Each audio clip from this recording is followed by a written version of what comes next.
Na na na na. Na na na na. Hey, Hey, hey, hey. Goodbye. Now, for all of you guys, to all you guys that don't know, to Nacho Mamas. All right. I don't have Bo out here in Indiana. I got a Natty Bo shirt on. I got a Natty Bo hat. I got my Century Club. I found this in the garage with probably spider web spiders all in it and shit. I have one of those as well, buried somewhere in a closet. I can't find it right now though. Just looking for it. Well, as Pigtown Sports, which by the way, thank you, Zach, for coming on, puts on Frozen for Holly, his young daughter, who's awesome. Yeah. We want to kind of give a send off and a shout out to Nacho Mamas, and the reason for Gary Williams, My Lawn Furniture, Pigtown Sports, and all of us who are vital to this community in terms of sports and stupidity. We wanted to just basically say thank you so much, because without Nacho Mamas, I don't meet two of my best friends. Yeah, we don't meet a ton of people like a Chris Merrick or a Sean Barletta or a Sean Foy, and therefore we don't meet a Hillary, and it's a cascade effect. We don't meet an Antonia. I can't say your last name, Antonia. I'm so sorry. It's those Greek names really get there's always an opulus at the end of it, or a agaris at the end of it. But we don't get a chance to meet these people. And Delaware Dave, we always bring you up. You've been on the show. You are the linchpin of our friendships. And you are, they always talk about coaching trees. Yeah, he's the head of it. Yeah. he's the head of this friendship tree. group. Yeah. While we all might be bombastic in our own rights, Delaware Dave is the tree, and we are just branches coming off. And now, if that's a good thing or a bad thing to anyone watching, listening, and I know, Zach, you're a little bit on the outside looking in on this one, but how much it means to us, the three other guys on this podcast, it means so much to us, because this is life. I mean, forever happened in a blink of an eye, and my forever will continue to live with these guys on this podcast. Yeah, not only that, this podcast name was created in that bar 12, 15 years ago when we were sitting there probably blacked out drunk one night. Playing the dice game. So playing the dice game, yeah. And Chris Merrick and I played the dice game last night out of just pure care for Nacho Mamas, and we played it with Delaware Dave.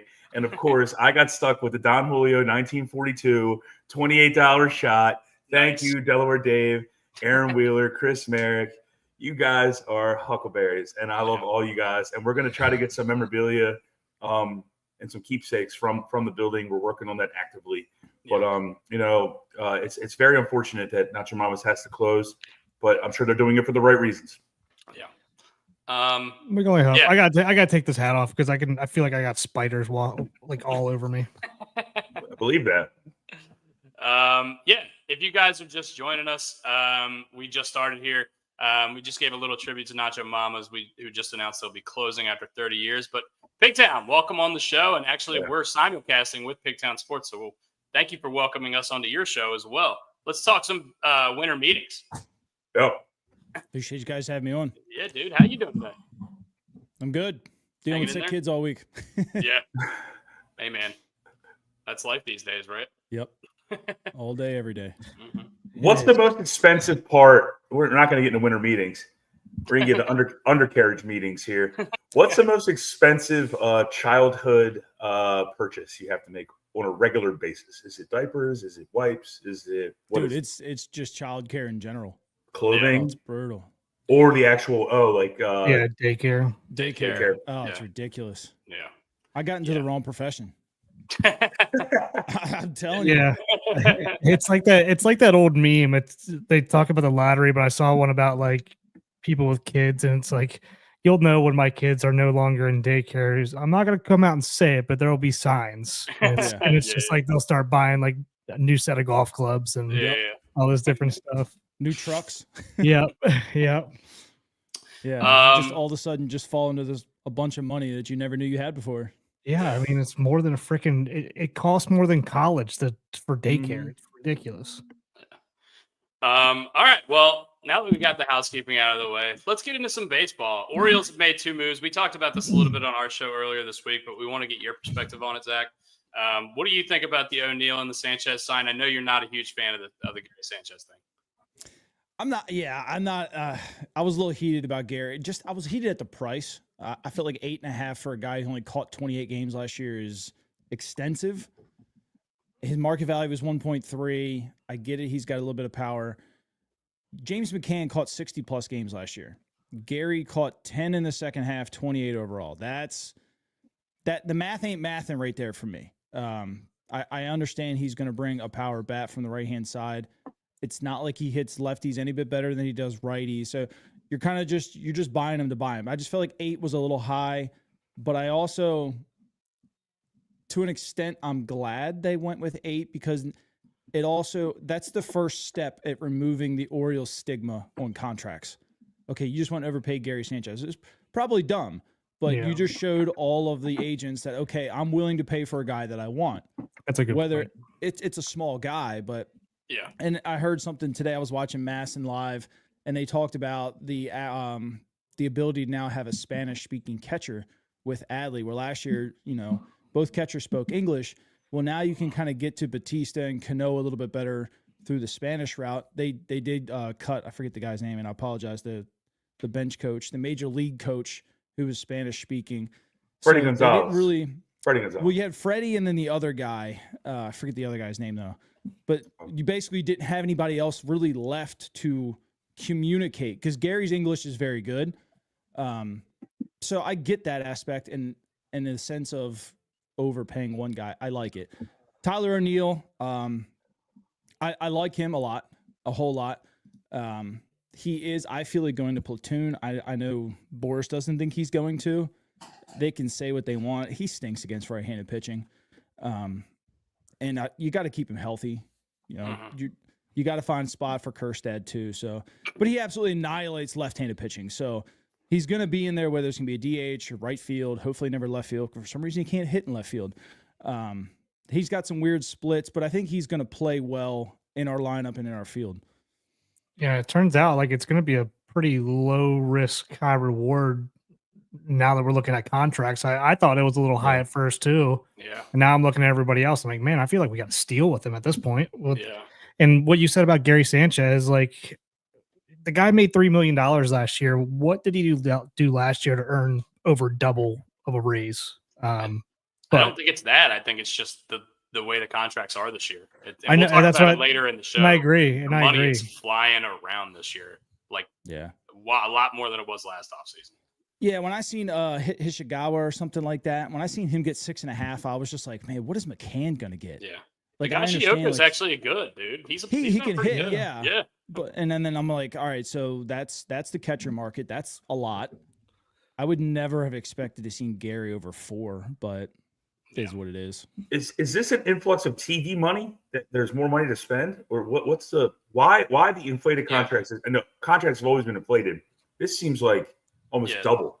We can get into this now because I think this is probably like the biggest thing that stuck out to me this offseason so far, just the amount of money that's flying around. Remember last year, Blake Snell, Jordan Montgomery, Cody Bellinger, all Boris guys really struggling to get those long-term contracts everyone was expecting. Do we think this is just a result of this year being a much stronger free agent class? Do we think it's something else? Do we think, like Brian said, maybe it's an influx of money? I think you probably have the most insight, Zach. What do you have on that? It's honestly a great question, Brian, because for the last probably 3 years, all we heard about was how these owners wanted to get out of these big deals. They knew and they saw the numbers that they really don't help the team. And that's why we saw Snell and Montgomery kind of get screwed a little bit last year. And then, like you said, all of a sudden now it's growing on trees. And which is weird because I forget the number, but a bunch of teams around the league lost their TV deal this year. Yeah. The big Sinclair network deal. Provider. Yeah. Yeah, So the Valley Sports stuff, right? The Valley Sports. Yeah. So all that money kind of disappeared for a lot of teams. And now all of a sudden it's just like, oh, here's $750 million. And then Kyle Tucker sees that. Well, I want $400 million. Well, the Cubs and Yankees now are like, well, I'll pay you $400 million. Like, where did it all come from? Yeah. And I don't know if the owners just decided to say, oh, well, screw saving money and let's just be competitive now. Or maybe they're seeing the Dodgers approach where, hey, let's kick out a bunch of money and we're going to make a lot of money because of it. Yeah. And maybe they're going that Yeah. route. That's- I don't know. That's kind of what my hunch is. It's if you're winning ball games, you're inherently going to make more money. Yeah. So I think they're just like they're watching what the Dodgers have done and what the Yankees have done forever, and the Red Sox, and just say screw it.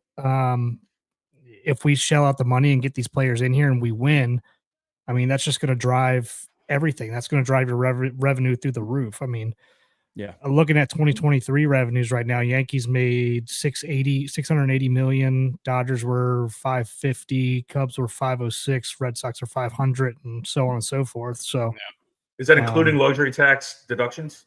that's just straight revenue for Straight 2020, revenue. and that's 2023, not 2024. What I just thought about was, I don't know if you guys have ever looked up how much money Major League Baseball made from putting that little stuff on the helmet in the playoffs. The Well, so Strauss now thing or whatever. Yeah. So now they're going into the minor leagues. So Strauss paid a lot of money for that. So now Yep. it kind of thinking back to what Brian said, where did this money come from? Well, a lot of these teams are starting to get these patches and stuff like that and getting endorsement deals around the stadium.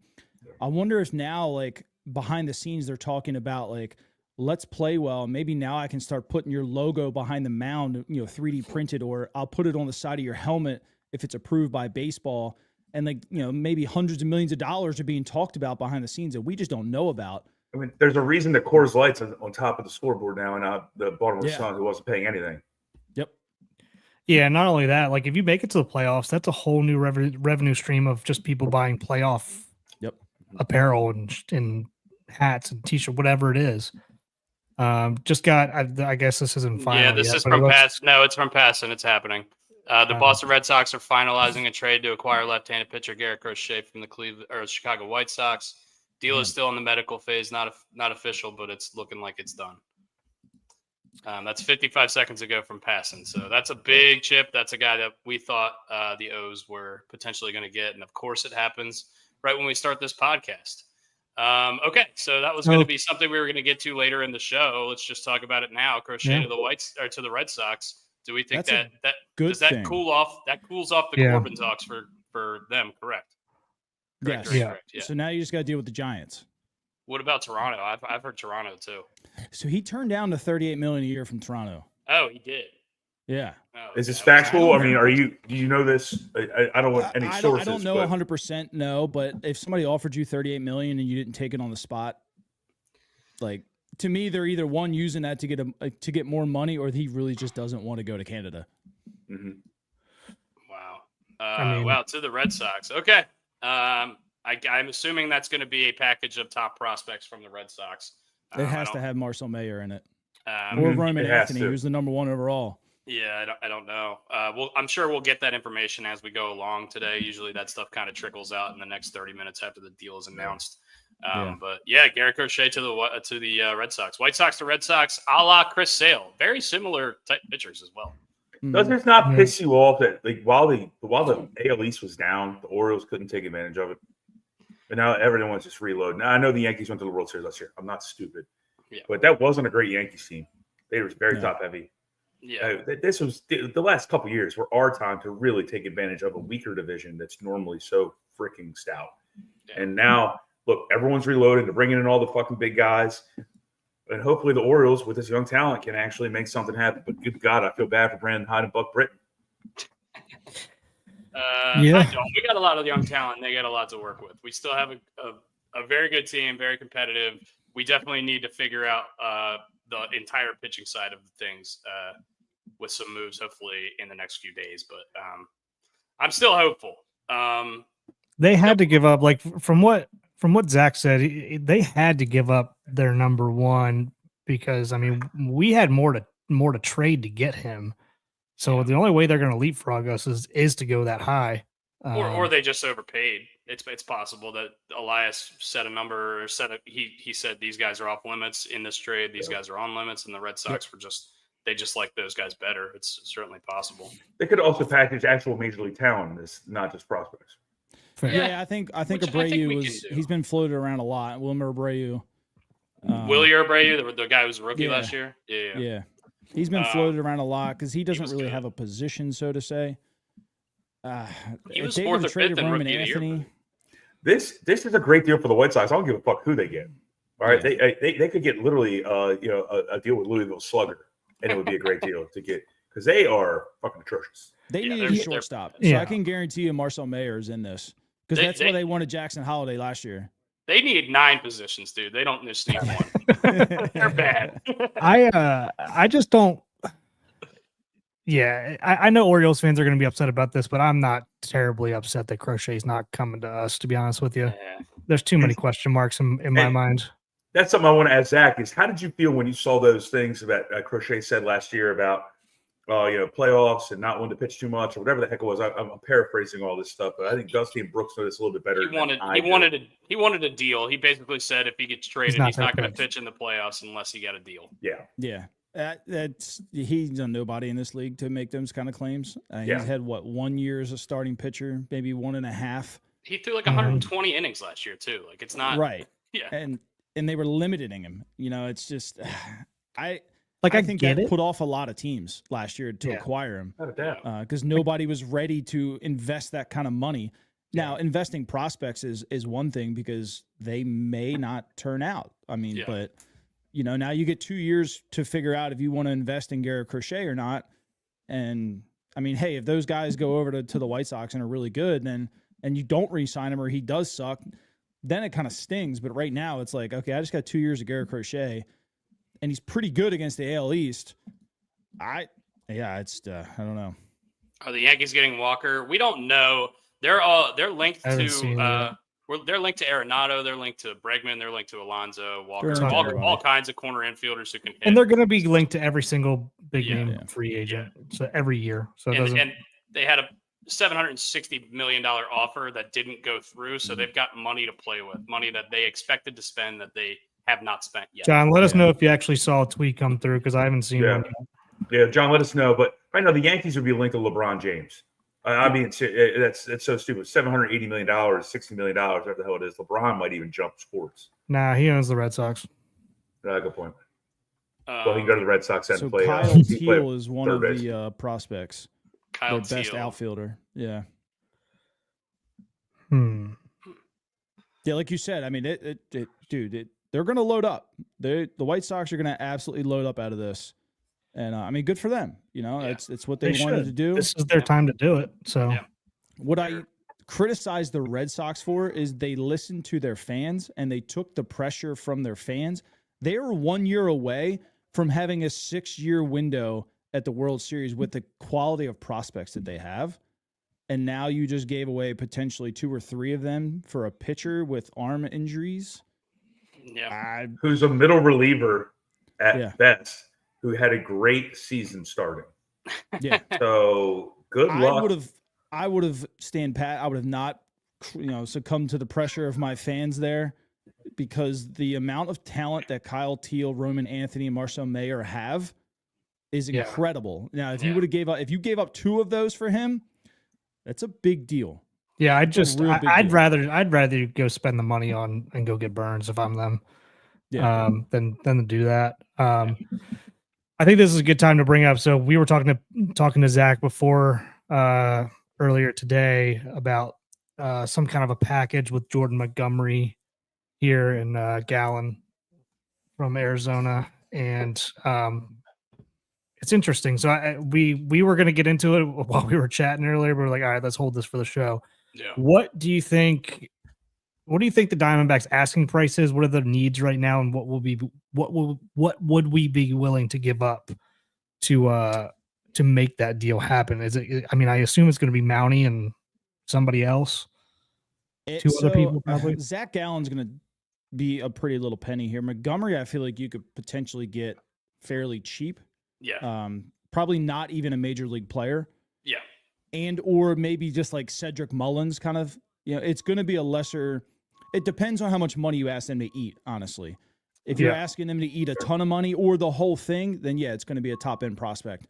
If you're willing to take on his $20-some million contract, you probably can throw away a guy from Aberdeen. Fuck it. Yeah, eat the contract. Yeah, it depends on how bad they want to get rid of him. It sounds like they do. I don't think they were too thrilled that he took his player option. It's What did they expect? it's four prospects. It's supposed to be top end talent in the Red Sox system. They haven't given the names yet, but that's from passing. Yeah. Crochet. So here we go. Rosenthal says Kyle Teal, Braden Montgomery, Chase Medroff, and William and Gonzalez. So they only gave up one real top end prospect. So they keep Mayer, they keep Willie Abreu. I mean, that's not terrible, but yeah, it's not bad. Yeah. Yeah. I mean, hey, I would have made that same deal for just giving up Kyle Teal. Yeah. The other guys are good, but yeah, staying in the division. What do we think about the Max Fried deal? I know you said you thought it was too many years, too much money. At least in our group chat yesterday. What are your thoughts on that deal? 8 years is incredible for a 31-year-old. Yeah, it's incredible. Good for him. It is. If he gets a age in 37, I'd be stunned. If he gets through 35, I'd be shocked. Yeah. Yeah. Seriously. Yeah. I mean, he already doesn't throw all that hard. Now, granted, he's got good off-speed stuff. Mhm. But, I mean, when he's age 34, 35, and he's only throwing 88, like, is his off-speed that good where he can kind of navigate through? They have to know that they have to know this is a 3-year deal or a 4-year deal, and they're paying him 8. Yeah. I think they just spread. I don't think they think they spread do the either. money. I think they spread the money out a little bit more than over more years than they needed to, just to try to stay under the luxury tax. And that's kind of a trend for the Yankees. They do give out these longer term contracts. They did the same thing with Rodon. And I honestly, I think this is around the AAV that Rodon got too. So I don't hate that because I think Max Fried is a better player, straight up. But it is just a really long deal, and we're 100. I agree with you guys 100%. I think 3 or 4 years. If they get 5 years out of this deal, I think they'd be stuck. They'd be happy with that.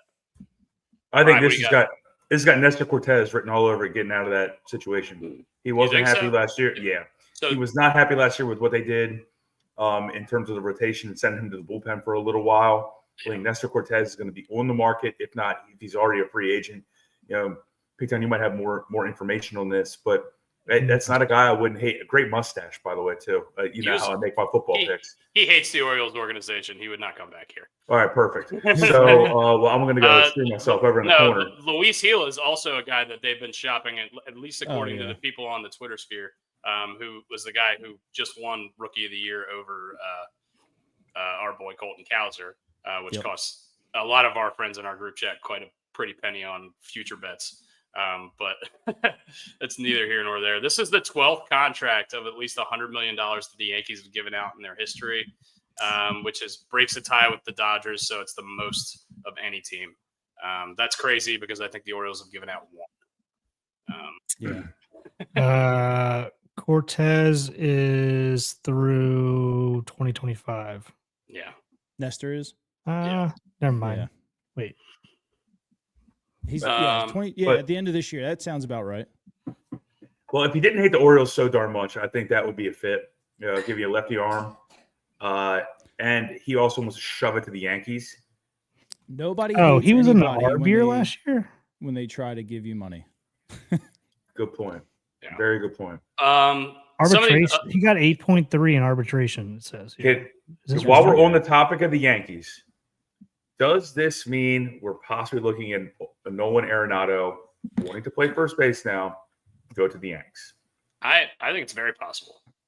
I mean, nothing screams more of a Yankees move than to go bring in Nolan Arenado towards the end of his career to go play first base. That fucker will win a platinum glove at first base. Watch. He will. He will. He's got a bigger glove now. You give the guy who's great at third. He's gonna pick everything. He doesn't have to throw anymore. He's just gonna pick everything. I think that move would make a lot of sense. Any young team that's just looking for a veteran presence, but Arenado has basically limited his no trade clause to 6 teams. It looks like Dodgers, Padres, Angels, Phillies, Mets, Red Sox. Yankees not a part of that, but I would imagine for the right price that he would do that. Go to the Yankees. I don't know why he would want to go to the Mets and not the Yankees, but I don't know. Maybe he doesn't like them. Tyler O'Neill's 2 for 2 lifetime off Garrett Crochet with 2 home runs. Big fan of that. Big fan of that. That's what we call forward thinking, ladies and trending. gentlemen, by Michael Loftus. That's forward thinking. Yeah, for sure. I mean, and Um, also forward thinking here with the way this money has just jumped this year. Burns for 10 years for 300 mil. That's so many, Would so that- many would- much years. Would that be would that be a great deal towards the end of his career with the way money has jumped this year? If it keeps jumping like this, it's going to be a steal. Towards He's the end of going- his career? He's going to be 39 pitching in his 8th season. Well, again, he's going to be one of those guys. I don't know. He seems like the kind of guy that would tinker and be able to figure and would end up figuring out a way to get outs no matter what. But Yeah. Joe, I think you're light about 100 mil, buddy. Just a Yeah, casual honestly, 100 mil. 300 is probably close, but it would have to be at like 6 years, 7 6 or years. 7 years, yeah. Yeah. He wants that AAV Crazy. up a lot higher. Mhm. Yeah. Especially when you're and- seeing what other guys are getting. I mean, Yeah, there's like no Blake- chance in hell that he's going to sign for less than 37 mil. Yeah, like per. Blake Snell gets 36 mil a year. If I'm Corbin Burns, I'm like, I want 40. I'm not way Yeah. better than Blake Snell. I'm way more Mhm. consistent. I don't know. I'm way, Again, in 3 years from now, are we going to have the conversation like, man, if we would have signed him for 3 million or 300 million for 6 years, 5 years, would that be a deal at that point? You know what I mean? I mean, it Um, brings you a World Series, and it's always worth it. It's just like, do you Well, do you even do you even make if that it's deal? Do you become a World Series contender? I think so. well, even if not, like it's still like I don't know. This has been just I feel, and maybe this is an outlier season, but like the way this money has jumped this year, if it keeps doing this, like that's going to be a deal in 3 years. So I just don't know what it's going to do next year. So Yeah. I don't want to beat a dead horse here, and I'm not going to say the term okay, but do we think something will become? Yeah, there's things that are cyclical.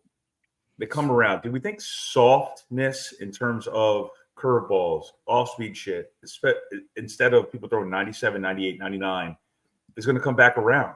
Oh, you Can think you like see that occurring? finesse pitching as opposed to power pitching? Yeah, because everyone's timed up now to consistently hit the fastball, the fastball, the fastball. Do we think it might come back around? Almost like you're seeing now, running game is huge in the NFL as opposed to all the passing stuff. Now, there's still big passing numbers, but you're starting to see the running game. Same thing that I believe will happen with basketball, which I hate the NBA, but you're seeing big men starting to come back a little bit now. Do we think this might come around again where you start to see, for lack of a better term, the Jamie Moyers of the world throwing soft shit and guys aren't timed up to it because they haven't really been taught it. They've been like gear up for the fastball. Yeah. I mean, that's how Cole Irvin started 9-0 last year. yeah. Just flipping in a 78 mile an hour slider, you know, guys couldn't get on it. I mean, and he this- crushed his fastball too. So Mhm. And arm slots, when you had the Darren O'Days coming from underneath, Yeah. it's Yep. shit you haven't seen. Well, that's the Hill guy from New York, right? That's why Tim Tim Hill? Hill. He's going to end up getting a decent little contract here. Nothing crazy, but like he's going to end up getting paid more than he ever thought he would after having that performance at the end of last year. But I guess but what you said, do you think it will come back around? And you can tell me Yeah, no. I think it always. I think the velocity is going to come back down? No, but I think off speed stuff is cyclical. Like I don't know, splitters kind of died out there for a little while, and then they came back with a vengeance here in the last couple of years, last 3, 4, 5 years, whatever it's been. So it is cyclical. I think you're right, but I don't think velocity is going anywhere. I think that we go to. Yeah, right. Yeah. I talked to him yesterday, but If he does that, he's buying Iron Rooster for a long time for all of us. if he's doing that, he needs to become the sponsor of the podcast. No, we don't need any more sponsors. But he, not him. I was thinking about this the other day. I do think the off speed stuff is cyclical. I'm kind of like talking myself more and more into with all the injuries that are going on and people are trying to blame it on the pitch clock. And we had this huge conversation about it. I could see it becoming more of a 7-man rotation at some point rather than it being, and I know that's weird, but there's going to be an adjustment here at some point. And I don't know what it's going to be, but that's kind of where I'm at with it because I don't think velocity is going anywhere. I just don't. And to piggyback off of your comment there, Brooks, is look, it was it wasn't very common that you had 4 relievers go in a game. You used to have a starter go 7, 8 innings, and you'd have 1 or maybe 2 relievers. So it doesn't surprise me that the game will change. It's 7-person starting rotation, and you get paid as the starter. If you are the MLB Players Association, you're loving every minute of this. Yep. Yeah, So but the that'll adjust too full, at some point too. I'm going to circle back to the crochet thing. It's actually 2 top 100s, and all 4 guys are Boston's top 20. Wow. Well, actually, they're all top 15. So it's a massive haul. That's a huge haul. You know? Yeah. Yeah, because the Red Sox had a pretty good farm system. Yeah, going. 25 overall, 54, and then Red Sox 11 and 14. Yeah. So you're banking on 2 of those guys panning out, and 2 guys maybe not panning out. If you get 3, you absolutely not that we're picking winners or losers. You smash that trade. Mm-hmm. Kyle Teal is a phenomenal catcher, big time hitter. Montgomery probably replaces their center fielder quickly. So they got 2 big leaguers within the next 6 months out of that. Yeah. For the next 6 years. All right. Let's Dustin, why don't you get us on a rail here? You want to talk a couple Orioles things? No, I mean we've kind of already gone over the Orioles stuff that's happened so far. I do want to talk about some of these other deals that we haven't hit on yet. Willy Adames, we haven't talked about him at all. We haven't talked about Nate Eovaldi yet, who's a guy I think a lot of people thought the Orioles were going to get. Blake Snell before obviously signed a couple weeks ago now, but still, I mean, one of the major players in this offseason, especially with all the money flying around. What do we take from these deals? Does anything stand out? I know Willy Adames was never really on the Orioles' radar, but really great player, and I actually think it was a pretty good contract for the Giants there. Yeah, this flew under the radar, and people still aren't talking about that much besides like the Giants' Twitter. I think this is a great deal for the Giants, to be honest with you. He's good. He's consistent. He's really good. It's the biggest deal that the Giants have ever given out. The second was to their new director of baseball operations, Buster Posey, when he got $167 million a couple years ago. Padres take Orioles Rule 5 right-handed pitcher Juan Nunez, number 8 prospect. Okay. Take Juan. As long as it wasn't Pham. I mean, Juan's good. Don't get me wrong, but I liked Pham. Curious who those prospects are. Pigtown, what'd you have on that Willy Adames deal? So Adames, I liked. I think he's hit the 3rd most home runs as a shortstop over the last 3 or 4 years. Yeah. And I believe they said he's the only one to hit over 20 and X amount of RBIs over that same time period. Yeah, I mean, it was a low key thing. I saw somewhere, it was never confirmed, but I saw somewhere he took less money from the Giants over the Dodgers. Wow. That, like I said, that hasn't been confirmed by anybody else. I saw it somewhere on Twitter. That may or may not be true. If it is, that's pretty cool. I don't know why you would choose San Francisco, though, because that's not typically a home run hitter's ballpark. But it does have a lot of room for more doubles and triples and whatnot. So the RBI chances are still there. I would say a above average glove. I mean, they're getting a good shortstop here. He's not Brandon Crawford by any means in his prime. But you're taking the offense over the defense there, and it's something that they've been missing big time, especially trying to compete with the Dodgers is a little bit of offense. And I don't think they're done either. Yeah.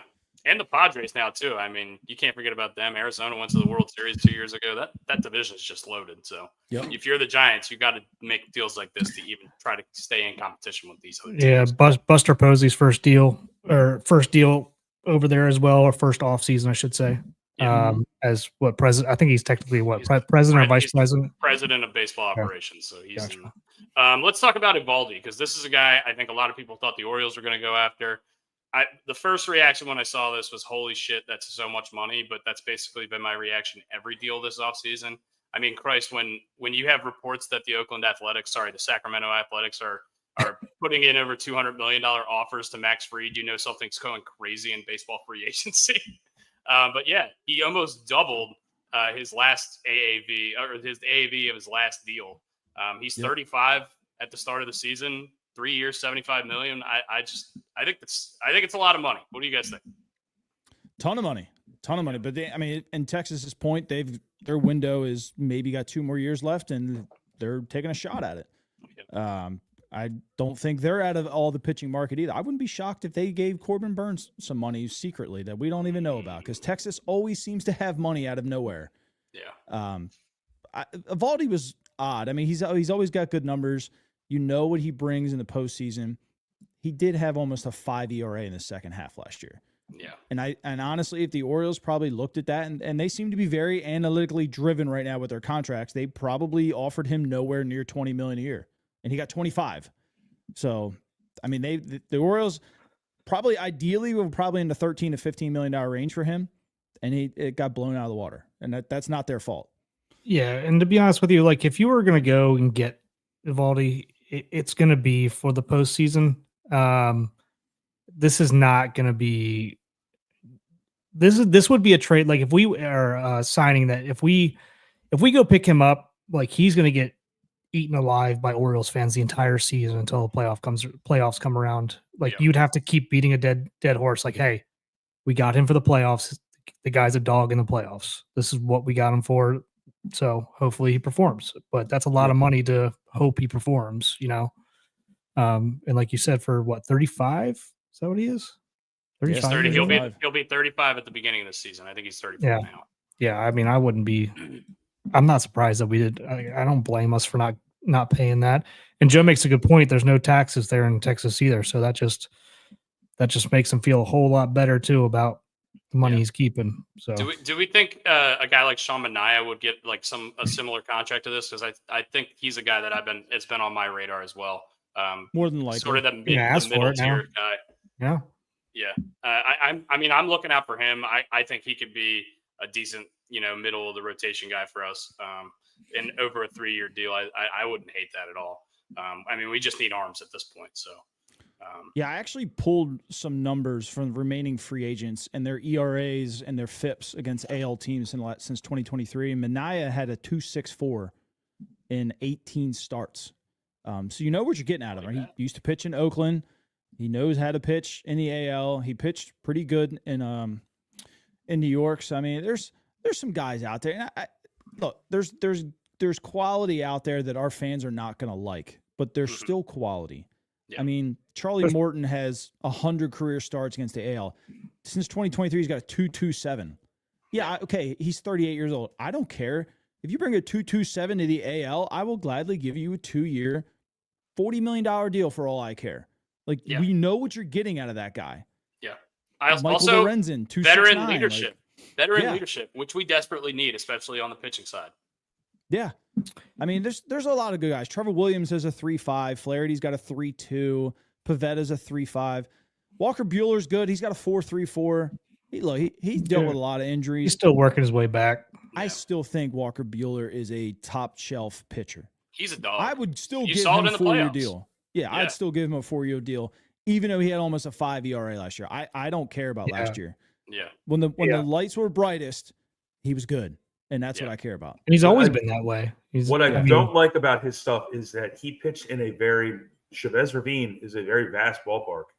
If you have a 5 ERA in your home ballpark, it's pretty big. That scares me a little bit.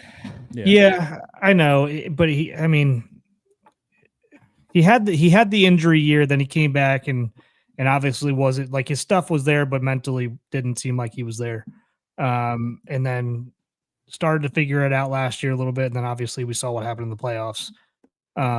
So I still got some hope there with him, just because I love watching him pitch. When he's right, he's awesome to watch. He's great. He's amazing. But yeah, it's that what if factor again, but it's also we're getting down to a point where we need to figure out like how much are we gonna we're gonna have to overpay for somebody, and it's just, or I say overpay, but we're gonna have to make market value. Yeah, I mean it's market value at this point. I'm gonna bring back the same question. It's like houses. Yeah, this is market value. You think you're overpaying? You're overpaying compared to what the market was 5 years ago. This is what the market is now. Okay, that's fair, and I'm not going against anything anyone just said, but there are bubbles. Is this a bubble? There was the Tiger Woods bubble with golf. There was the housing market bubble in 2008. Yeah. I'm using, apples, oranges here. Is this a bubble where is this shit sustainable? It's possible. I don't know. I mean, Pickdown, you say no immediately. What do you got? Hey, there's no way that, excuse me, these guys can continue to throw out this money, especially with the injuries If they keep going the way that they've been going, and you're just throwing out $30-some million a year, and then just, oh, well, we'll see in 2 years. Like, that's going to be a problem eventually. And right now, I think guys are just swinging for everything and just hoping they get a World Series or two out of these contracts. But when they don't, and they have to sit there and watch $60 million sit for 2 years in rehab, the tunes are going to start changing a little bit. Yeah. I'm going to go right now. See the San Francisco fucking 49ers right now. They got 110 million sitting on the fucking bench because they're all hurt, but at the top end. Yeah. That's awesome and great. You're 5-9, wherever the fuck they are. Right. Sorry for my Why do language. they care? Jesus, But dude. why do they care? Well, I know why they care. It's They're not not like going to win Dan a damn championship. Who cares? They're still Yeah. making money.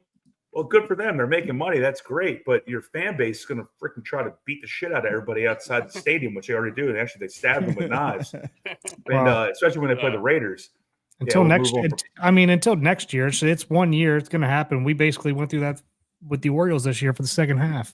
But then, I mean, secondly, these minor markets are going to get squandered again if this sustains. Yep. You know, your Sacramento's of the world that, you Yeah. know, the A's. So we got to get to the A's in a while, whatever the hell they're doing. Can we talk about them just for a second? I want to bring this up because Please. I have a little bit of a trivia question related to them. Luis Severino signs a 3-year, $67 million deal with them. It is the biggest deal they've ever given out in total money. Do you guys know who the biggest deal was prior to Luis Severino getting this $67 million deal from the A's? Did you see Go this? ahead. I think I know this. I have not seen it, but I think I know this. My guess is Eric Chavez. That is correct. Fuck. That was my Eric favorite player Chavez growing is up. correct. I was going to say it was- Billy Bean. It was 6 years, 66 million in 2004, and actually a contract that didn't age well R.I.P. because his best years were behind him at that point.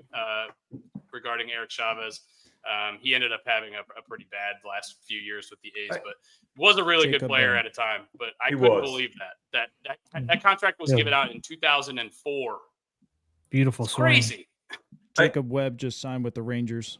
Damn it. Oh damn! Damn it. I don't hate I that. I didn't want him anyway.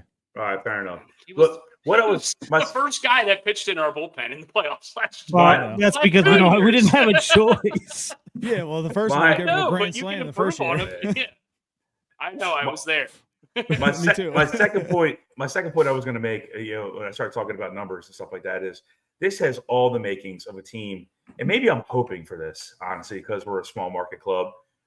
Has all the makings of like a New England Patriots. We got a bunch of fucking dirt dogs, low level guys who aren't getting their big money yet, who just got an axe to grind, and then they go win a World Series. And it might not be the Orioles. It could be, name that team. It could be the Kansas City. Giants, Kansas City. Perfect reference. Yeah. Kansas City, yep. I mean, see the Diamondbacks 2 years ago now. Yep. I just- I don't see it changing unless like they change the rules a little bit. I know they're trying to bring they're trying to put a floor on it, but until they change like whatever the top end is and make it actually something that's, that's luxury tax doesn't scare anybody. So Yeah. it's gonna have to, and I think it probably will happen at some point, especially with Manfred trying to make changes and stuff like that to bring in younger viewers. If it gets so lopsided, like we could see again this year, potentially, who knows? Then it's definitely gonna. Maybe we need this to see a change. I don't know. Let's move on to some of the trades that happened over the last couple of days. Andres Jimenez, 3-time Gold Glover, All-Star second baseman, in the middle of a 7-year, $106 million deal that runs through 2029 with an option for 2030. Gets traded to the Toronto Blue Jays, widely regarded as probably the best defensive second baseman in the league, if not one of the best, if not the best.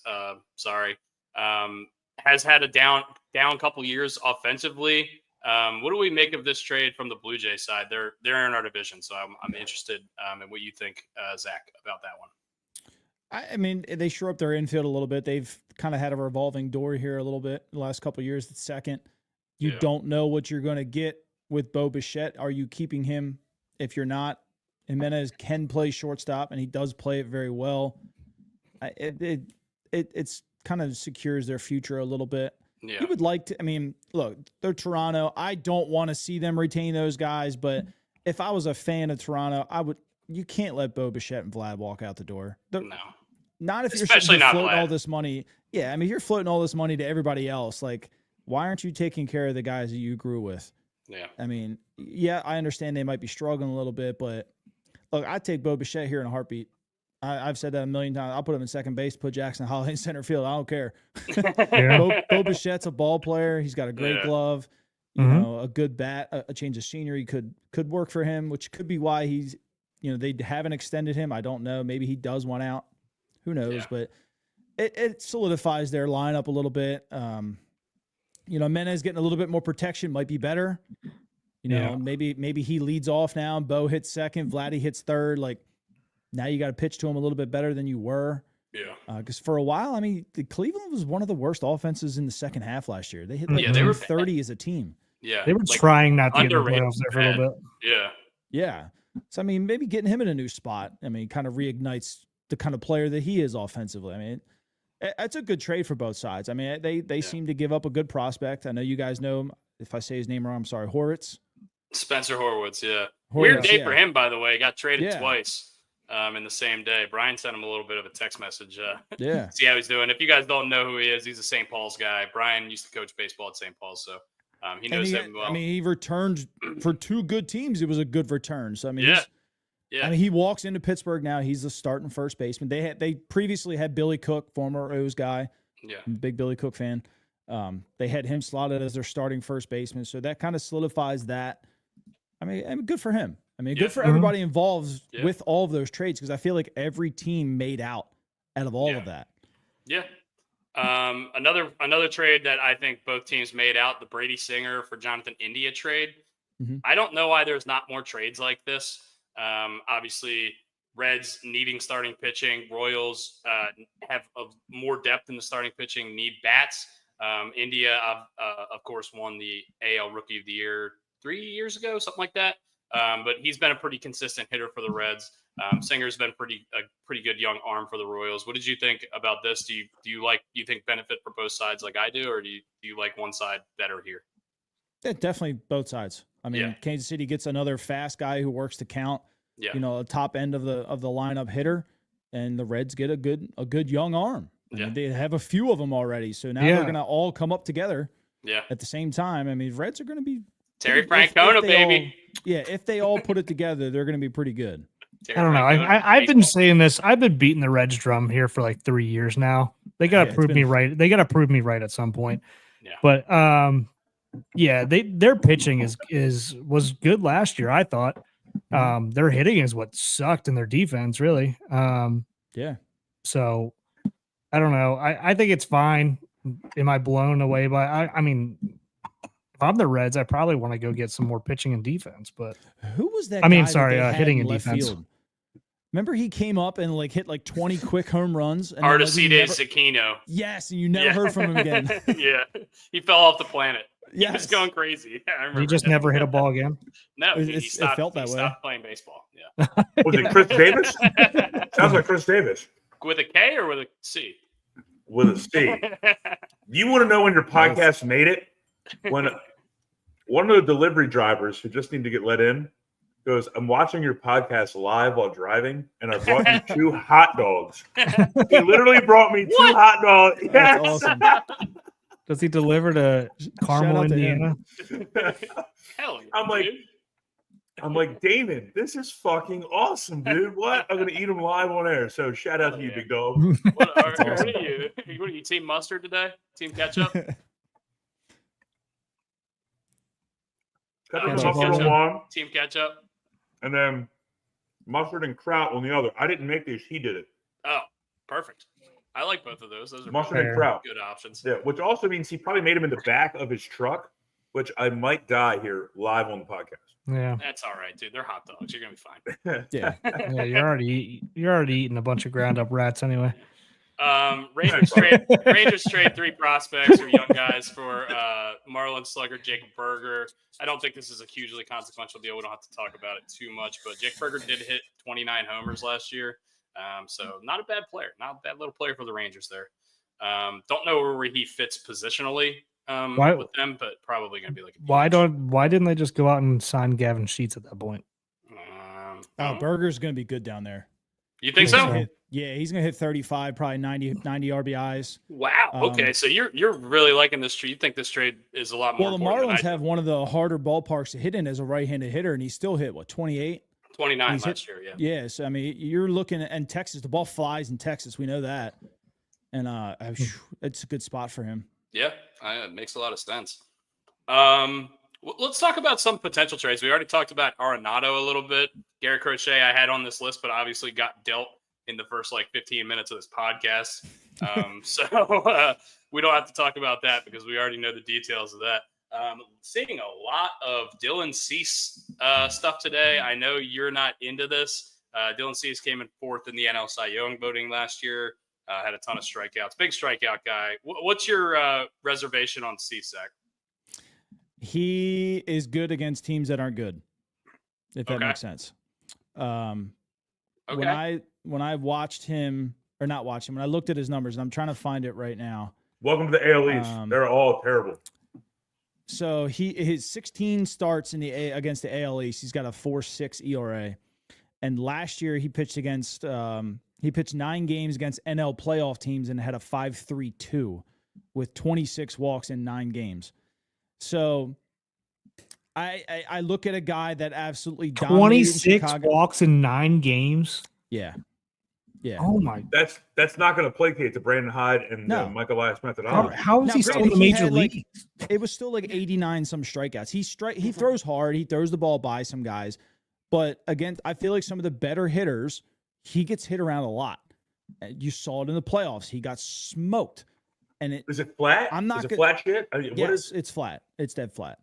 And it's not hard enough. So Batista throws flat, but it's hard enough, right? It still gets Yeah. by you. And he also has the splitter on top of it, so that Right. takes another element off of that pitch. Yeah, it's just I would not feel comfortable letting Dylan Cease throw to Stanton and Judge and Tristan Casas and Vlad. Devers. He's not throwing the ball by him. And especially with that left field wall coming in. Yeah. And the right field wall already is what it is. Scoreboard Yeah. wall. And I I mean, don't feel go like ahead. the AL really has a weak team anymore. I mean, the A's finished off great. I mean, you telling me The do White you feel Sox are the comfortable? worst team ever, dude. Yeah, I mean that's it though. Yeah. Right. I mean, he feasted on some bad teams in the NL, and the Padres were good. I mean, they gave him some offense and stuff. I look, I'm not going to turn down an arm. It would have to be dirt cheap trade to me because he's a free agent at the end of the year. Yeah. He's going to command a ton of money. I just don't see a guy like that who can't get the big names out and beat the good teams. I can't see them giving up a ton and paying him a ton either because Yeah. it's just going to piss off fan base. He's going to end up commanding a deal similar to the guys that we've seen this offseason, I would imagine, correct? So we had Yeah. 26 walks in 9 innings against good teams last year. No, nine Nine games. 9 games. Sorry, 9 games. 9 innings, that would be insane. Yeah, I know. So he had half of his walks in those 9 games. Yeah. Because he had 65 total for the year and he started 33. We can get Zach Eflin to teach him how to not walk anyone. Dude, he's fucking just tries to he's rear back fucking and throw scared, it. man. Mark my words, Uh, Zach Eflin trade is going to be the best trade Michael Elias ever made for the Orioles. Possibly. I don't disagree with you.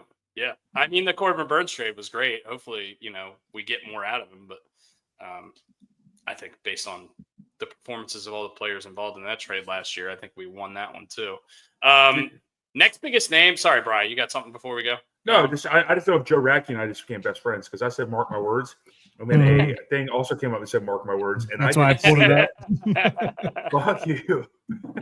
Next biggest name on the list. I mean, Bellinger or Kyle Tucker. Kyle Tucker, I think, is the next biggest name on the list of guys who are getting talked about more and more as potential trade candidates. I can't believe that Houston is even listening to talks about Kyle Tucker. I think this guy's a complete, total stud.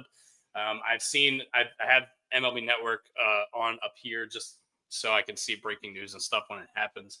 But I saw something John Morosi was talking about earlier that if Kyle Tucker were to get dealt to the Yankees, that they would have to involve Luis Heel and other top guys in that deal, which I think we would have thought going in anyway.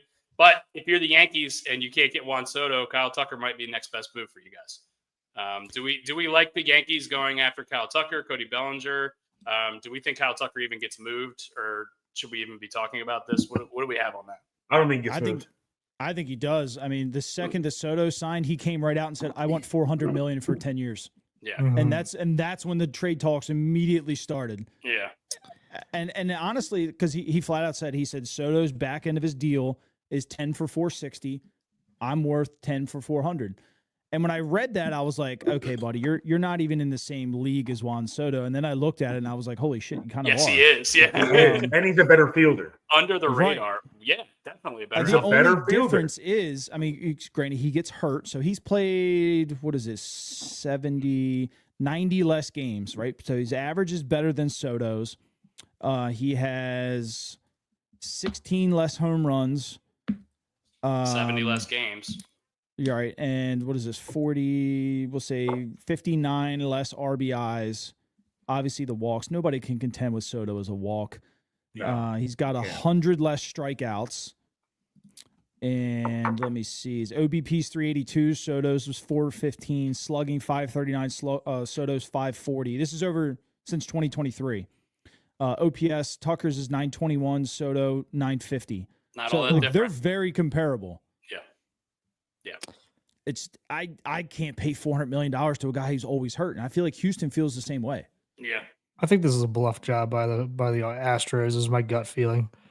I think he came out and said 400, and they said, all right, then we're going to start shopping you, Yeah. and try to force him into a lower deal. But I don't know. If he is serious about it, which he should be after hearing those numbers. Yeah. I don't know. I just can see. I could see the Astros this being a complete bluff job, but I mean, if they actually think he's serious and they don't want to pay him that money, then fuck, go get something for him. Yeah, I can see my biggest one left on the free agent market is going to be Bregman. Yeah. I was just talking about trade candidates, guys who are on teams already. Sorry. But yeah, I mean, yeah, I think Bregman's certainly up there, and I mean, we still have basically all of the relievers to go. Like 99% of the relievers have not been signed yet, which I think the Orioles really should start making moves in that. Why don't you hammer 3 relievers? If you can't get started, go hammer 3 relievers. Yeah, that's what I keep saying. I agree. I totally agree with you. Go get Estevez. Spend- Go get Scott. Go get Spend somebody else. starter money on 3 relievers. Yeah. Let me tell you why I like 3 relievers. So I pulled this earlier, right? Our pitching wasn't that bad in the second half last year. In September alone, we were the 6th best starting staff in all of baseball. So Burns had a 1.2 ERA in 5 starts. Kramer had a 2.25 in 4 starts. Povich had a 2.6 in 5 starts. Eflin had a 3.0. Okay, so you get 3 of those guys back. You bring Grayson back. You keep him healthy. You don't need a top-end starter. But go get Tanner Scott. Go get A.J. Minter, Kirby Yates, Mike Soroka. Get guys that get you to the 6th inning. Get through 5. And then you load up the back end of that bullpen, just like Kansas City just did. And Cleveland did the same thing. The game is over if you get to the 6th inning with a lead. Yeah. Kansas City, that's how they won their championship, and we tried to do that when we went and got Andrew Miller that year. Yeah. Yeah, it's not a bad call. And then, I mean, you could always trade. I mean, with our farm system the way it is, I mean, everyone talks about us how we hoard these guys and draft picks and stuff like that. But this is the reason, right? So you make a good point here. We can go spend that money on relievers now, and potentially trade for a pretty damn towards the top end of a rotation guy, like I don't know, whoever. Throw somebody out there, and get rid of one of our guys. And I mean, we obviously have a log jam at a couple positions here soon. So I mean, forward thinking, like we mentioned earlier, why not go what we're just talking about? Go get 3 relievers and then see what the fuck happens at the trade deadline. If one of these big high-end starters all of a sudden plays for a team that kind of stinks or doesn't live up to expectations, why not go get one of these guys? See Corbin, see this, see that. But then, I mean, you're going to pay more at the trade deadline than you are in the offseason is the problem. You might be paying for a rental too, and I understand that. But if you have your 3 back end guys and you need something to kind of offset, or maybe knock on wood, a Grayson or a Bradish gets hurt again, you can pick up somebody. That's going to happen. Good point what you just made, Brooks, there, because I said that. I remember saying that earlier in the year as well. It is so much more expensive to trade at the deadline than it is to trade in the offseason. It is, but the I double. mean, just look at what we gave up for Corbin Burns and what we gave up for Trevor Rogers. I mean, But, just I mean- literally look at those two trades. Yeah, and to play devil's advocate here a little bit, there's also going to be guys at the trade deadline that are available at the trade deadline, like Brian said, that are playing for a shitty team that aren't available right now. So Yeah. there's a little bit of a double-edged sword there. Yeah, you're right. You're right. Yep. Well, there's more competition at the deadline. That's the problem. Yeah. Yeah. The two other biggest names that in the trade talks right now, obviously, that we didn't talk about, both play for the same team. Cody Bellinger, and I didn't know this until I read it earlier on an ESPN.com article, but apparently Seiya Suzuki, Cubs shopping him around a little bit too. He's been a pretty good player for them over the last couple of years. They both can play outfield. Bellinger obviously can play first as well. I think Seiya Suzuki actually has some infield experience as well, playing in Japan, if I'm not mistaken. But obviously Bellinger, the bigger name, has won an MVP, but not the player he was when that was. I gotta go case. grab my kid off the bus. I'll be Go. back in like 10 minutes, fellas. You're You're good, fine, man. dude. You're fine, man. Fire away. We'll fill you in. We'll fill you in. Yeah. So those are the two names that I think are the biggest outliers. Could I see the Orioles making a move for either of them? Yeah.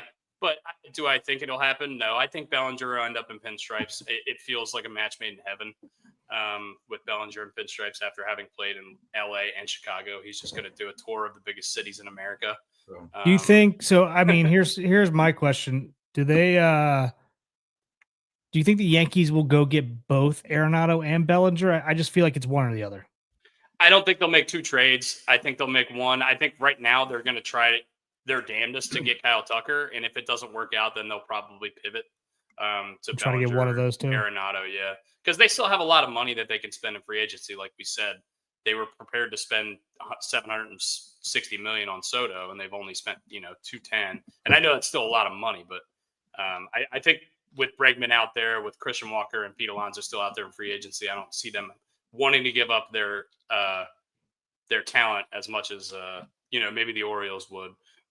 More motivated to trade talent than part with all the money. So I don't know. Sasaki's going to begin meeting with clubs at the winter meetings. We all know that today's the last obviously. day. But I mean, he's going to start meeting with clubs. He just got posted yesterday or the day before, so he hasn't been able to talk to anybody. I'm sure he's got. We know pretty much the top teams that he's going to be going to, and hopefully the Orioles are involved, but it doesn't seem likely. Nats win the draft lottery; they get the number 1 pick. Do they take Ethan Holiday? I mean, at this point in time, yes. Yes. Unless something major changes, then I mean, yes. Yeah. So yeah, it's that'd have to be a major swing, I would assume. Yeah. What about Cobb? Are you surprised about Cobb's deal? Oh my God, yes. I almost fell off my chair when I saw this. Why? It's only 1 year. But the number, he's 37 years old. Again, Look at his numbers the last couple of years. He was hurt last year, but look at his numbers. He had 3 fucking starts. 3. In the 2 And years he got previous paid. to last year, he was great. Great. It's a 1-year flyer for Great. the Tigers. It's a 1-year flyer. Perfect. Why would you hate it? Who cares? I hate it. Oh yeah, give Chris Davis X amount of money because he had 2 previously it's really good 1 years. year, not $150 million over 8. Okay, and I'm sure it's all deferred money that'll get paid for while he lives in Puerto Rico. Who cares? Yeah. Why is everybody so hell bent on the deferred money? I'm not really hell bent on it. I actually don't know exactly how I feel about it yet because it's kind of like the newest thing in baseball. Yeah, they're just Bobby Bonilla was doing it years ago.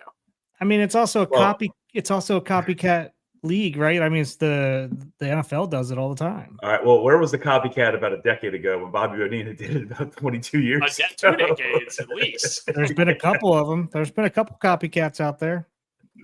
I don't know the deferred money thing. I want to hold judgment on because I don't know exactly how it all works out, how the money gets paid out based on where you live at the time that you're getting that said deferred money. And that deferred money still gets taxed. Like for example, let's use Ohtani because that's the biggest one, at least to my knowledge. Does that deferred money get taxed in California? Does that deferred money get taxed when he moves to, I don't fucking know, Wyoming? Make up something random. wherever he's at when he's getting paid. Yeah, Mm. which is probably going to be somewhere that's not California, if I'm having a guess. I would assume that as well. And it Um, probably ends with a shit's C, gonna- ends with an shit- INA. Yeah, shit's gonna change. Well, again, I don't know what their tax rate is either, but No. that shit's gonna change real fast when they keep doing this stuff, and the governor of California is gonna be like, I'm about sick of losing all this money in taxes, and they're gonna make a new law on it, I'm sure. But Oh yeah. as it's happening right now, again, I don't know why everyone's like, oh, deferred money. Like it's so stupid. I'm like, why? It's genius. I mean, Yeah. why would you not do it? It just makes too much sense, to be honest with you. And then everyone says like, yeah, but it always comes due. It always comes due. Yeah, but you're also going to be making a ton more when that money comes due, and it's gonna. Everything's relative, right? And to be honest with you, you can kick the can down the road again if you want to. You can spread it out even more if you want to. I'm sure there's other things in there that are worked in there that we don't know about it. Yeah. So, the deferred money thing it's starting to drive me nuts listening to people talk about it, because I just don't know why people hate it so much, because they're acting like it's their money. Adam Schefter has tweeted about the Bill Belichick thing, so I believe it. North Carolina is trying. Jordan Schultz too. North Carolina is working to try to close a deal with Bill Belichick to make the 6-time Super Bowl champion head coach the Oh, Tar so Heels' same next head shit. coach. ESPN has sources that are saying that there are still issues on both sides that they need to work through. So it's not a done deal, but I know this is a baseball podcast, but that's huge news. Obviously, we got to talk about the great This is coach of a- all time that's actually going to North Carolina to replace Mac Brown, 5-star Mac. Yeah, What do Elias you said got, he Brian? didn't. Elias said he didn't want to sign some pitchers like Mania Freed and Pavetta because qualifying offers, but says we are in on everybody as usual. Elias talking out of both sides of his mouth. This is, I mean, for all intents and purposes, that's not true, because he did come out like 3 days ago and say that he doesn't give a shit about the qualifying offers. And nor should he. And he shouldn't give a shit about some of these compensatory picks, to be honest with you, because give me the guy. Give me the guy that I know is a guy, not the guy that's like a long shot, 100 to 1 or 1,000 to 1 to work out. Probably more than that. But yeah. But yeah, Hey, he's fellas, let me close my windows real quick. A massive storm just came through. And yeah, it same rains. here. It's bad. Yeah. Same It's here. bad here too. For weird. those of you who don't know, I live in Ocean City, Maryland, and it is a monsoon situation outside right now. It's not. I see Jordan Schultz's tweet about Belichick as well. Talks with UNC and Bill Belichick have continued to progress, and there has been significant progress toward getting a deal done. It's getting closer and closer. So there's really not any fucking. That's. I mean, news it's on it. crazy. It's going to be awesome seeing Bill Belichick in some cut off Air Jordan sweet baby blue sweatshirt. It's going to be so weird. I can't believe I really, really thought that his motivation was that he wanted to beat Don Shula's record for most wins as a head coach in the NFL. And maybe it still is. But I mean, at this point, at this age, at this point in his life, you would think that maybe he, I don't know, maybe he's just down for a new challenge. I don't think he'll be mad at it. Did you see the reports about why he's taking this job and what has to be guaranteed in this contract? No, I have not. So one of the big sticking points, one of his big sticking points was that if he takes this job, it has to be guaranteed that Steve Belichick's is going to be the next person in line, and it has to be written into the contract. Well, let's wait. Let's wait on that to see if we get details, because that sounds ridiculous. I don't think you can just say that. Hey, I want my son. Sure to you take the can. job.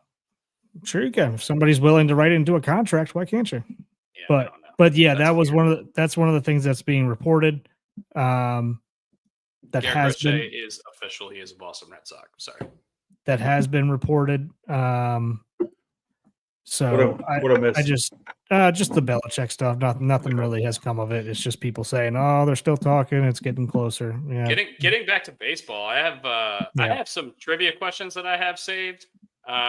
They're not necessarily in regards to free agency, but they are just baseball trivia questions. You guys want to get into a couple?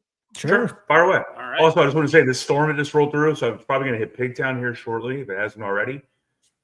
So he's probably going to be very wet when he comes in from getting his child off the bus. Yeah. It blew the roof hatch off, like open on my house. I have rain like all over my top floor. Oh, that's good. The Great. it's Heavy starting to, wind. starting to like spit flurries here right now. Sweet. I'm getting on a plane there tomorrow. It's not gonna. It's not anything accumulating. And hey, look, the Belichick stuff. Before Dusty gives you to baseball trivia, this is very quick, short hitter. Quick hitter is the Belichick stuff. Seems like a ploy. Hey, if an NFL team wants me, I have North Carolina in my back pocket. It could be. I could see that for sure. And he did some coaching work with the University of Wisconsin. Washington. Washington, because Steve's there. Because his son's there. So it's not like he doesn't really have any kind of wherewithal within that that part of the football world. But that being said, he's also best he would friends be with more Nick of a Saban. yes, and he would be more of a CEO than he would be a coach. He wants to coach football. He doesn't deal with NIL shit and all the other stuff. I just don't see. Honestly, he's got a good get. I'm going to be upset because I like listening to him talk, and we're not going to get to listen to him talk anymore. So, Yeah. I'm selfishly, I don't want him to get any of these jobs. I want to keep listening to him talk football, so I can. I mean, I feel like I learn shit from him all the time. So, Yeah. Yes, absolutely. Yeah. I don't disagree with you there at all. Anyway, baseball trivia. All these trivia facts are via Sarah Langs on Twitter. This was stuff that I saved from a couple weeks ago when they gave out awards that I thought were just super interesting stuff. So I'm not going to go through all of them, but I'm going to pick a couple. There are 8 players in the history of MLB baseball that have 6 Silver Slug Awards and 6 Gold Glove Awards. Can you name them, or how many can you name? 6 Silver Sluggers and 6 Golden Gloves. Correct. and you said through I'm going to go with Greg This is Maddux. The history of the MLB, but the first one Silver was Slugger. 7. No, Greg Maddux is not a 6-time Silver Slugger. A pitcher gets a Silver Slugger when That's correct. the pitcher's hit. Yeah, so That is correct. Yeah. and he won a ton of Gold Gloves. He I won will 18 tell you- Gold I Gloves. guess that's I will not as tell bad. you. Yeah. I will tell you there are no pitchers on this list. Okay, all right then. Thank you for qualifying that because I and know the- he had and the 18 oldest- Gold Gloves. The oldest player is from 70s-ish because I don't think Silver Sluggers and Gold Gloves were a thing. All right, all let me the go way back in the day. George Brett. George Brett is incorrect. None. Okay. I will go with Rod Carew. Rod Carew, no. Roberto Clemente. Nope. Clemente I'm is just trying to- older in the 1970s, I believe, right? Nolan Arenado. Nolan Arenado is not an answer, but a great guess. How I in think the he's hell? just off. He's just off. He's got like 10 Gold Gloves. Adrian Beltre. Adrian Beltre is not on here either. You Oh guys my are God, you're I'm skipping striking over out. all the heavy hitters. Striking out here, man. I will tell Wow. you this: there is only one active player Okay. because he did it this year. That's why this trivia question is a thing. Johnny Bench. Bench isn't on here. Hey, you hit. I'm out. I'll give him like Why 8. don't you start naming the best players in the history of baseball? All right, Lou Gehrig. Who do I think is the best player in the history of baseball? Not Tony Gwynn. Ken Griffey Jr.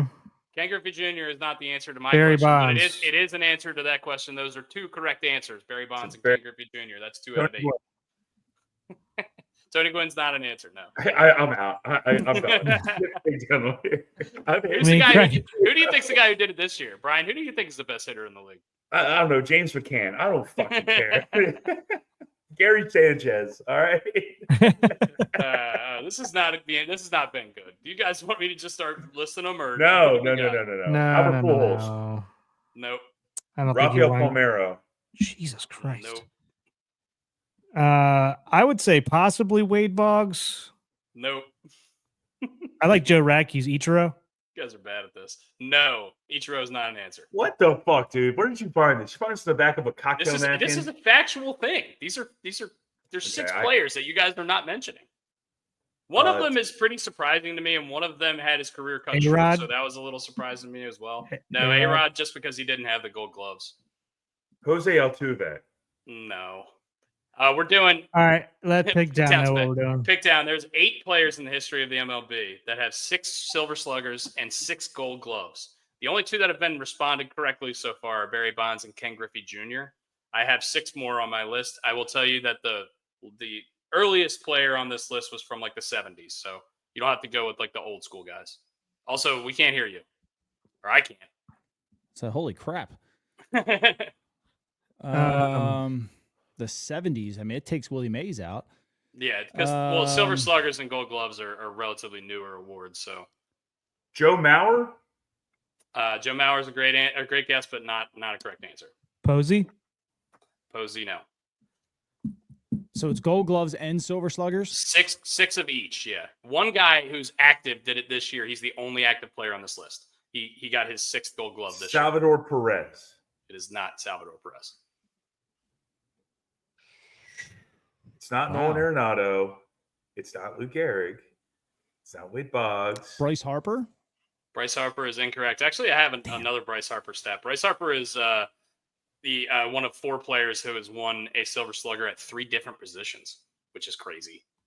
But yeah, Left field, right field, first base. Yeah, I was going to say right field, but I think he played quite a bit of shortstop this year. yeah. Oh, Mookie. Mookie, thank you. Oh, Jeez, Mookie. how hard was that? Well, shit. Was the next I one mean, Freddie it- Freeman? No, there's And I no mean, other is- active players on Is the list. Trout? Is Trout? No, in no, there? no. Going back to Trout's the never 8. won a Gold Glove. He's never won a single Gold Glove. Going to the 8 players. I'm The sorry. 6 What? silvers. So The we've 6 got silver sluggers. we've got 3 so far: Mookie Betts, Barry Bonds, and Ken Griffey Holy Jr. shit! It is coming down here. It's coming It's down raining at your hard. house too. That's bad. snowing. As soon as I walked in the house with the kids, it started pouring. Yeah, Zach, you were outside, or you were getting your child. My hatch to my roof opened up, and I could hear rain coming out through my headset. I'm like, Wow. holy shit! I'm looking at the comments. You guys are nobody's throwing out the answers here. I know. Glenn threw out Mookie Betts. Good for you, Glenn. You had Hey, Glenn, it. He had that one. no more Garcia Parra. There is. I mean, one, there is a catcher. There is a second What about- baseman, and a couple outfielders, and a third baseman. Pete Rose. Dustin Pedroia. Nope. Roberto Alomar. It's got to be Roberto Alomar. Nope. I hate this game. I hate All right, you guys suck at this. So I'm no, gonna go no. I You want to get committed? these. No, yeah. I feel through. like You got I 5 feel more. I can't. No, we have 3 more. No, you Ty have 5 Cobb. more. You They only didn't have 3 out of 8. sluggers. Oh, I thought there was 6. How about Joe Morgan? Joe Morgan. No. It's got to be Pudge. Pudge, thank you. 13 Gold Gloves, 7 Silver Sluggers. Pudge Rodriguez. So that's the top 4 answers off the board. There are 4 more. Like I said, Great. two outfielders, a third baseman, and a second baseman. All of these guys played pre-2000. Baseman and a second baseman. All right, so I just looked this up, so I'm going to check out. We're not getting that. Hi, Holly. We're absolutely not getting I don't think these. you'll get it. Well, you should get 1 or 2 more, but anyway, Maybe I'm just one. going to All go. right. All right, Maybe go All right, give for him it. to us. Give him Mike to Schmidt, us. you should have gotten. Michael Jack Schmidt. Mike The Schmidt, you only should have gotten. other freaking com- MLB player I know the middle name of, Michael Jack Schmidt. They're coming out with a documentary on him soon. I think on Max. Ryan Sandberg, who won 9 Gold Gloves and 7 Silver I would have Sluggers. never guessed him ever in a million years. Kurt Puckett, Sandberg? who had his career come Dude. to an early. who I was mentioned earlier. I was literally Sick. thinking Kirby Puckett, and I was like, no, he didn't play long enough to do Yep. to do it. And Well- Dave Winfield is the other guy who had 7 Gold Gloves and 6 Silver That's Sluggers. surprising to me, actually. I have Well, a if- couple more, but you guys are so bad at that one. I don't know if I want to do Well, it. the trivia question I always like to give is who's the only player to be drafted in the NFL draft, the Major League Baseball draft, and the NBA draft all in the Dave same Winfield. year, and it's Dave Dave Winfield. Winfield. Russell Wilson too, right? Not in He the didn't NBA not draft. In the NBA. Oh. Not basketball. Yeah. Did you hear Um, about that guy from Oregon? Didn't we talk about this before? That linebacker from Oregon who got drafted in like the 13th round by the Astros. So if he No. doesn't get drafted in the NFL this year, he's the middle linebacker at Oregon. He's going to spring training with the Astros. Perfect. That's awesome. He's Wow. probably huge. He's It's a like center the- fielder too, so apparently he flies. It's like the Him and Orioles Jordan drafted Donovan Pat. have a giant Pat man. Cognan or whatever. He played at Notre Dame, Yes. and they drafted him like the 9th round. And if he didn't really make it in the NBA, he was coming to the O's. Oh, 'Cause Pat he's a good Connaughton, the pitcher. guy who plays for the Bucks. Yeah, Who was the other one? Jeff Samardzija. Jeff Samardzija. Yep. Mhm. God, he was good in football too. Hey, dude, he picked the right sport. I think he signed like a $90 million contract with the Giants. Yep. All right. Do you guys have any other stuff you want to talk about? We're kind of out of our stuff on our Get back to our list. list here. Are you surprised? All right, I We can going talk back about some of the free agents that haven't been signed yet. Brooks, you had something. Well, I was going to say, like, going back to the Cobb thing. Are we surprised that he got more than? I mean, Bieber only got 14. I don't know why Bieber signed for that. I Why? really I don't don't. either. He had to I have. think he took a hometown discount. He's got to have something. He took something. Well, he's coming back from it. Well, it's his second one too, right? So that's scary. Maybe. I think I that's mean, his everybody- second one. Yeah, but he I had think- 20 Ks in 12 innings last year when he came back. Do Yeah, you think DeGrom could be on the market? No. No, not if because they're if you're set- the Rangers, why would you have paid him? not and if then they you're signed not gonna use him? Evaldi. Yeah, I mean they're going to try to win. I mean they're still a very good team. They just had a kind of a year from hell last year. Why isn't Bueller signed? I don't know, honestly. I think we'll start seeing a lot more of these free agent pitchers start to sign here in the next couple of days, obviously. But I think the bigger name needs to fall, and I just think it's going to be Burns is going to be the next guy. Burns is the hottest thing since Pants and Pockets. He's gonna get signed here shortly. So it's really down to the Giants at this point, right? I mean, I think so. Yeah, but I mean, guess I also can't rule out these other teams just not spending to go get him as well. What if the Royals come in and just steal it right from underneath of us? It's like stealing Kevin Appier from us back in the day. There's a reference you haven't heard in a long time. I don't know Yeah. that I know that name. They Well, very look it up. Yeah, I'm still angry at the 2015 Royals, or whatever year that was. I think we all So are. I don't like them. I don't. I like that wasn't team. happy about it. I thought I broke my hands in a Residence Inn in Hattiesburg, Mississippi, because I was smacking them so hard against a granite countertop. They just kept dealing hitting with my kitchenette. bloopers. They just kept hitting blooper after blooper, and then Terrence Gore just kept stealing base after base. They were the epitome of, like, you can always tell how a game's going to go by the first hitter, and they would get like a duck fart over like the shortstop, and I'm like, well, this game's over. Fuck it.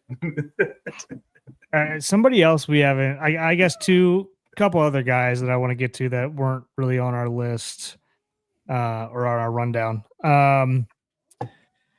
Scherzer, Obviously- Verlander, Right, I need you to get out. What's that? Scherzer, and Verlander. Verlander. I mean, that'd be interesting to see where they end up, but I don't think they're going to be towards. I think they're going to be probably another month before they sign, if I had to guess.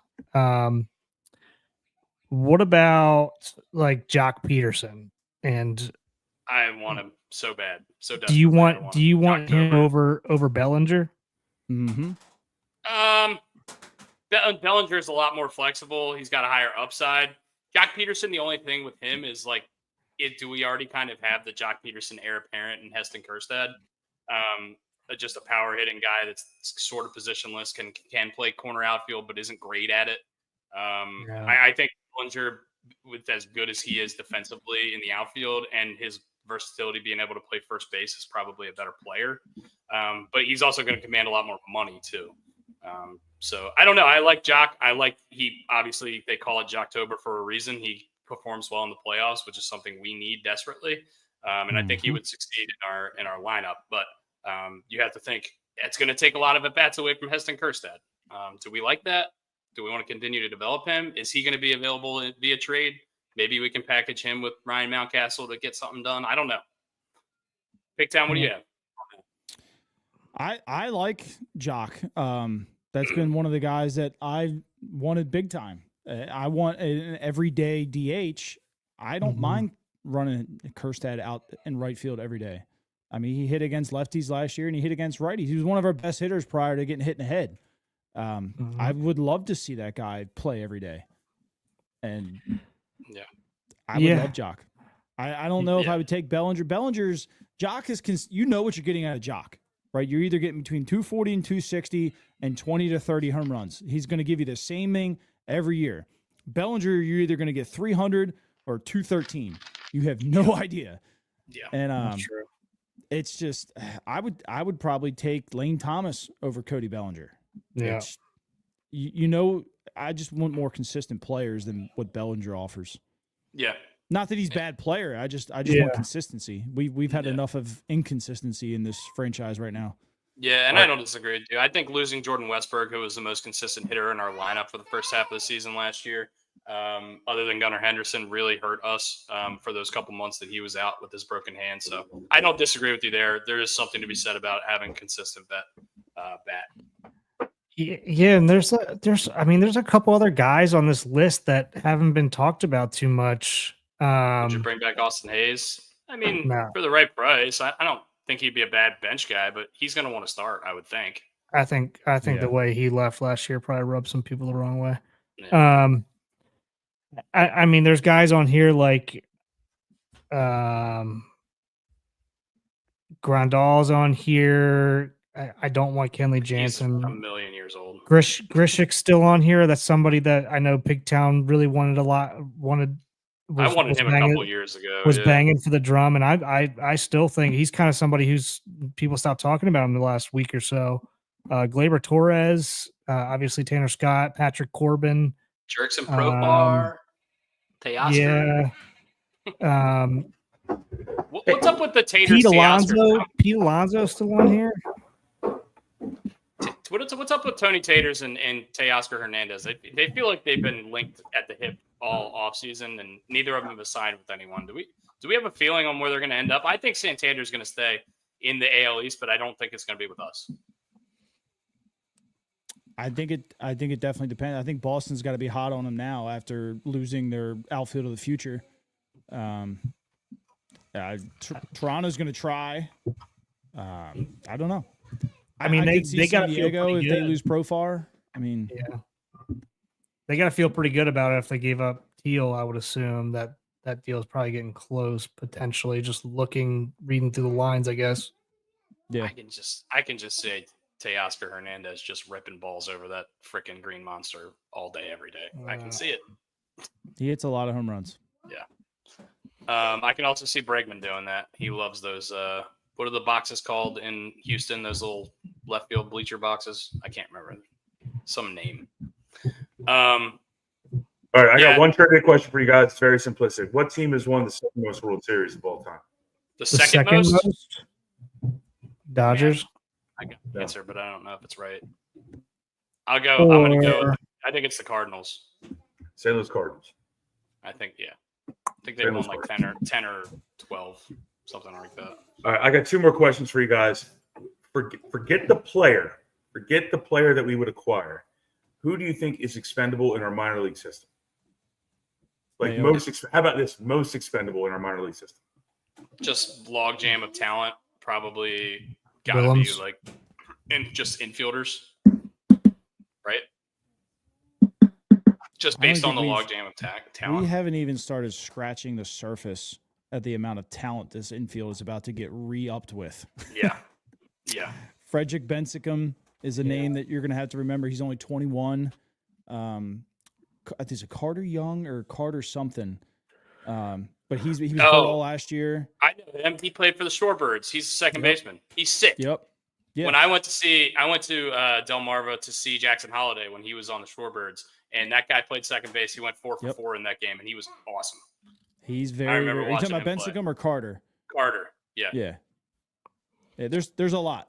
I mean, the obvious log jam at catcher right now, and I don't think anybody's willing to get rid of Sam Basayo, so it's got to be the odd man out right now is Creed Williams, and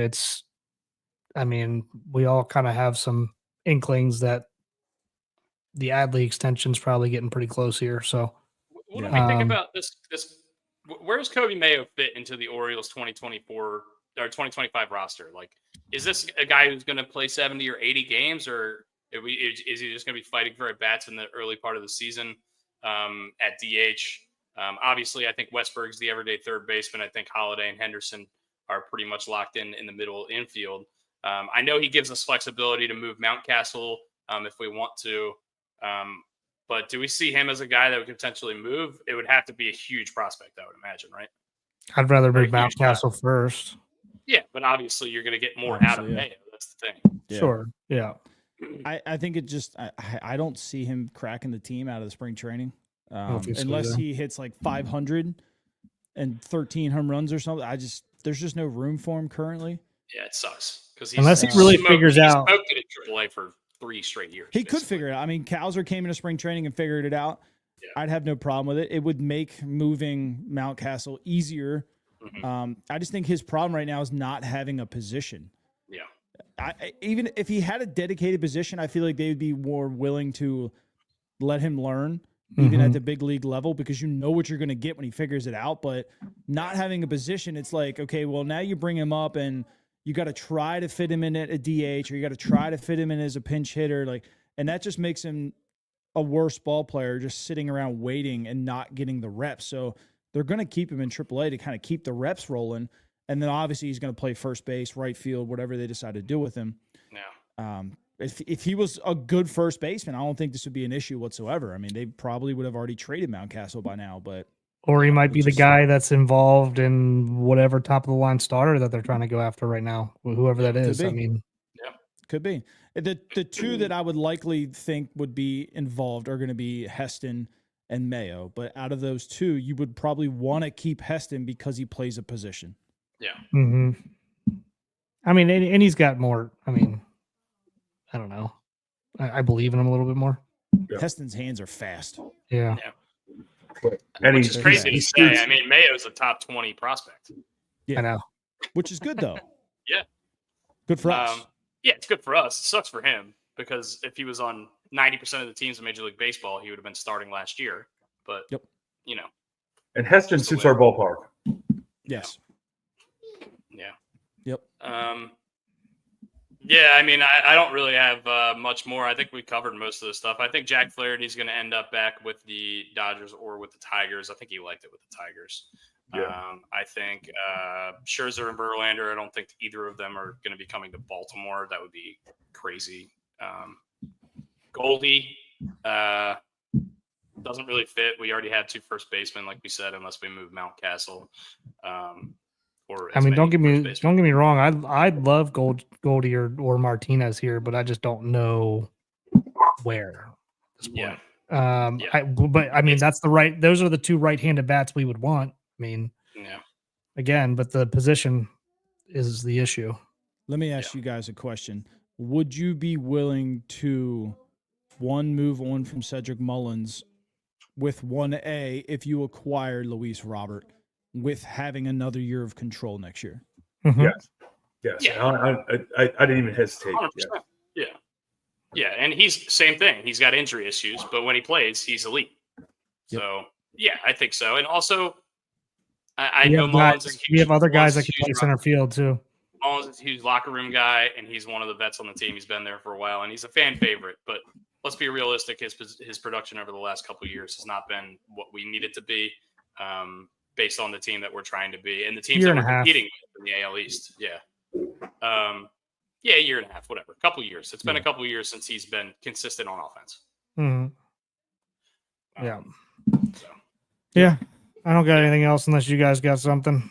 yeah. I'm good. Nope. Let's just let's hope for a Wrap it Corbin up. Burns signing here shortly. Yeah. Hopefully. Yeah. And if that happens, then I don't know. Maybe we'll hop back on for 10 or 15 minutes to talk about it. If Burns signs, I'll hop on during work behind the bar or in my office With no and shirt on. do it live. It'd be Yeah. Yeah. great. No, don't do that. Big Town. Nobody We wants to don't, see that. we don't want that. I will be wearing. His shirt is almost never on this podcast. I will wear only whipped cream. All right. The whipped cream- Only Don't only tempt whipped me cream with on a the good time. whipped cream bikini time, right yeah. from Varsity Blues. I am getting up early in the morning, flying to Indiana. So our NFL show tomorrow, Gonna be where we do delayed. our picks, is going to be a little bit later than 11, just because I'm going to be traveling. So we'll figure out the time. It'll probably be somewhere around the 1 o'clock area, ish. Okay. But we're going to get that done. Hopefully that works for you, Brian. If it doesn't, obviously we'll No. figure it out. That's totally fine tomorrow. I'll do 1 o'clock ish. Yeah. Um, Pigtown, before anything the- you want to shout out or anything you want to plug as we send everything off here? Follow Pigtown Um, Sports. No, I mean, if you guys are, people on my channel, if you guys aren't following Gary Williams Stole My Lawn Furniture, please head on over there and follow them. They go Yeah. live twice a week. They do football, baseball, pick'ems and stuff. Joe Radke in the chat here will tell you they're a lot of fun. So definitely go over there and give them. We try to follow. keep it loose. Try to keep it stupid loose. Yeah, and same goes for us. Go check out Pigtown if you're watching from our side. He's a great wealth of knowledge especially when it comes to Baltimore Orioles and baseball stuff. But he does other stuff too. It's not just baseball with him. Thank you guys for watching. Thanks for checking in. I think this is the most concurrent viewers we've ever had on this show. So that's really cool. This is our biggest show to date. Brian. Yeah, take care of Pigtown, please. Joe Radke, all the guys that watch us when Gary Williams Stole My Lawn Furniture. Thank you guys so much. It's absolutely amazing. I got 2 dogs about to eat each other over here in my living room at the moment. You can't hear that in the background. But Zach, thank you so much, man. You do a great job. You are a wealth of knowledge, and like hearing you talk makes at least myself more knowledgeable about the game of baseball. You drop names I've never heard of before. Some of them sound like carpet liquidators or tax guys who work at H&R Harbor Block. liquidators are the kind of guys that the Orioles like. So I got to look down there, So thank you so much for that. And then as everyone knows here, I said the same thing every single time. We do this podcast for mental health, for anyone that has any kind of problems with whatever capacity you may need. Please reach out to any of us. I don't know if Zach and Pigtown are a part of that, but Brooks, myself, and Dusty definitely are. Mental health is a major thing. Please take care of yourself.